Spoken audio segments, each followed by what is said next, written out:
शीत युद्ध की कहानियों में अक्सर एक ऐसे युद्ध को भुला दिया जाता है जिसने दुनिया के नक्शे पर एक कभी ना मिटने वाली लकीर खींच दी। ये कहानी है कोरियाई युद्ध की, एक ऐसा संघर्ष जिसने एक देश को हमेशा के लिए बांट दिया। तो दूसरे विश्व युद्ध के बाद कोरिया को जापानी शासन से आज़ादी तो मिली, लेकिन ये एक ऐसी आज़ादी थी जो अपने साथ बंटवारा लेकर आई। सोचिए, नक्शे पर बस एक लकीर खींच दी गई, 38वीं समानांतर रेखा, और बस एक देश दो हिस्सों में बंट गया। एक तरफ उत्तर में थे किम इल सुंग, जिनकी कम्युनिस्ट सरकार को सोवियत संघ का साथ था, और दूसरी तरफ दक्षिण में थे सिंग मन री, जिनकी पूंजीवादी सरकार के पीछे अमेरिका खड़ा था। मतलब एक ही प्रायद्वीप पर दो बिल्कुल अलग दुनियाएं। फिर जब 1949 तक सोवियत और अमेरिकी सैनिक वहां से चले गए तो कोरिया में दो दुश्मन सरकारें आमने सामने खड़ी थीं। और देखिए, दोनों के लिए ये जो 38 समानांतर रेखा थी, ये बस एक अस्थायी रुकावट थी, इससे ज्यादा कुछ नहीं। दोनों का एक ही सपना था, एक ही मकसद था, पूरे कोरिया को एक करना, अपनी शर्तों पर, चाहे इसके लिए जंग ही क्यों ना करनी पड़े। और फिर वही हुआ जिसका डर था। एक अचानक हमले ने सब कुछ बदल दिया। एक ऐसा हमला जिसने लगभग पूरे प्रायद्वीप पर कब्जा कर लिया और दुनिया को एक बहुत बड़े संकट के मुहाने पर ला खड़ा किया। तारीख थी 25 जून 1950। उत्तर कोरिया के लगभग 75,000 सैनिक 38वीं समानांतर रेखा को पार कर देते हैं।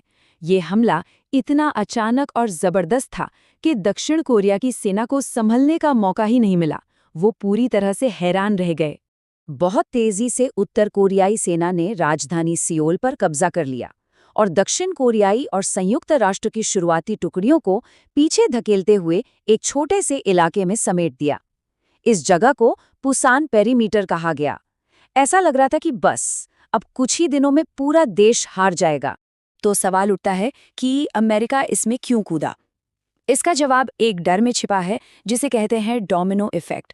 उस वक्त के अमेरिकी राष्ट्रपति ट्रूमन को ये पक्का यकीन था कि अगर कोरिया कम्युनिस्ट बन गया तो उसके आसपास के देश भी ताश के पत्तों की तरह एक एक करके साम्यवाद की चपेट में आ जाएंगे, और इसे किसी भी कीमत पर रोकना था। तो दक्षिण कोरिया ने मदद के लिए गुहार लगाई संयुक्त राष्ट्र से। और यहीं पर कहानी एक बहुत ही दिलचस्प मोड़ लेती है। देखिए, किस्मत का खेल। उत्तर कोरिया का जो सबसे बड़ा समर्थक था सोवियत संघ, वो ठीक उसी समय सुरक्षा परिषद का बहिष्कार कर रहा था। अब इसका मतलब क्या हुआ? इसका मतलब ये कि वो अपने वीटो पावर का इस्तेमाल ही नहीं कर पाया, और नतीजा, संयुक्त राष्ट्र ने सैन्य मदद को मंजूरी दे दी। और देखते ही देखते 16 देशों की एक अंतर्राष्ट्रीय सेना तैयार हो गई, जिसकी कमान सौंपी गई अमेरिकी जनरल डगलस मैकार्थर को। और यहां से युद्ध का पासा ही पलट गया। जनरल मैकार्थर ने एक बहुत ही साहसिक, बल्कि यूं कहें कि जोखिम भरा प्लान बनाया। उन्होंने दुश्मन की फौज से मीलों पीछे इंशोन में समंदर के रास्ते एक जबरदस्त हमला किया। इस अचानक हमले से उत्तर कोरियाई सैनिक एकदम चौंक गए और उन्हें पीछे हटना पड़ा, और सितंबर के अंत तक सियोल को फिर से आज़ाद करा लिया गया। इस शानदार जीत के बाद संयुक्त राष्ट्र का इरादा बदल गया। अब मकसद सिर्फ दक्षिण कोरिया को बचाना नहीं था। उनकी सेनाएं उत्तर की ओर बढ़ती गईं, 38वीं समानांतर रेखा को पार किया, और अब लक्ष्य था पूरे कोरिया का एकीकरण। अक्टूबर 1950 आते आते वो यालू नदी तक पहुंच गए, जो उत्तर कोरिया और चीन की सीमा थी।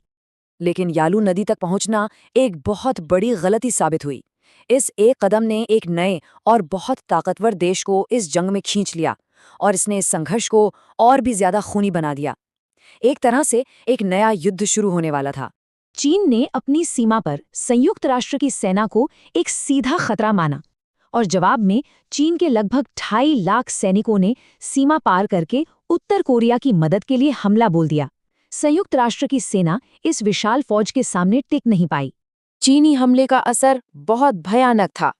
संयुक्त राष्ट्र की सेना को भारी नुकसान के साथ पीछे हटना पड़ा।